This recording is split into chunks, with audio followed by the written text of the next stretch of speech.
रूस की सड़कों पर दौड़ता अमेरिकी अधिकारियों का ये काफिला इस बात का गवाह है कि समय का पहिया कभी भी घूम सकता है। जो अमेरिका और पश्चिमी देश 3 साल पहले तक यूक्रेन को हथियार देकर रूस को घुटने पर लाना चाहते थे, आज वही देश बिना शोर शराबे के पुतिन से डील करने मॉस्को पहुंच रहे हैं। लेकिन इस पूरी कहानी का सबसे दिलचस्प हिस्सा यूक्रेन नहीं बल्कि रूस का वो जादुई इलाका है जो नाटो देशों के लिए किसी बुरे सपने से कम नहीं है, और उस इलाके का नाम है कालिनिनग्राद। अगर आप नक्शे पर कालिनिनग्राद की लोकेशन देखेंगे तो आपका सर चकरा जाएगा। ये रूस का हिस्सा तो है लेकिन रूस की मुख्य भूमि से मीलों दूर है। कालिनिनग्राद 2 नाटो देशों लिथुआनिया और पोलैंड के बीच स्थित है। आप कल्पना कीजिए, 2 कट्टर दुश्मन देशों के बीच पुतिन का एक मजबूत सैन्य किला खड़ा है। नाटो को हमेशा से लगता था कि कालिनिनग्राद रूस से कटा हुआ है, इसीलिए अगर यहाँ की सप्लाई रोक दी जाए तो यहाँ के लोग खुद ब खुद रूस से अलग होने की मांग करेंगे। जब नाटो देशों ने कालिनिनग्राद की घेराबंदी शुरू की और वहाँ अनाज की किल्लत पैदा करने की कोशिश की, तब रूस के सबसे भरोसेमंद दोस्त यानी भारत ने एक ऐसा दांव खेला कि वॉशिंगटन तक हड़कंप मच गया।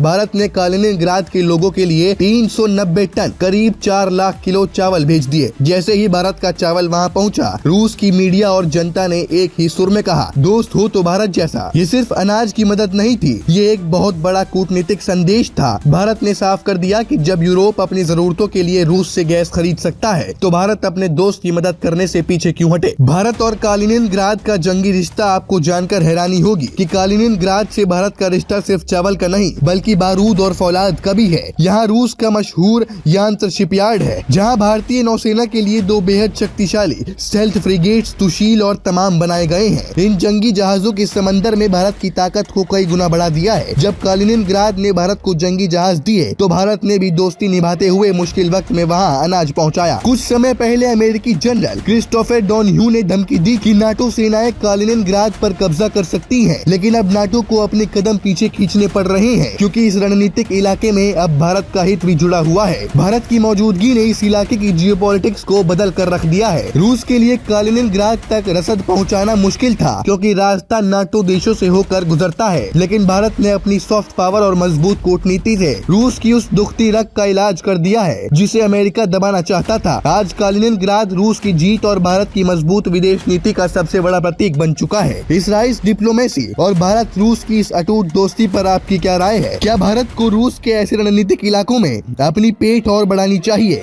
कमेंट सेक्शन में जरूर बताइएगा।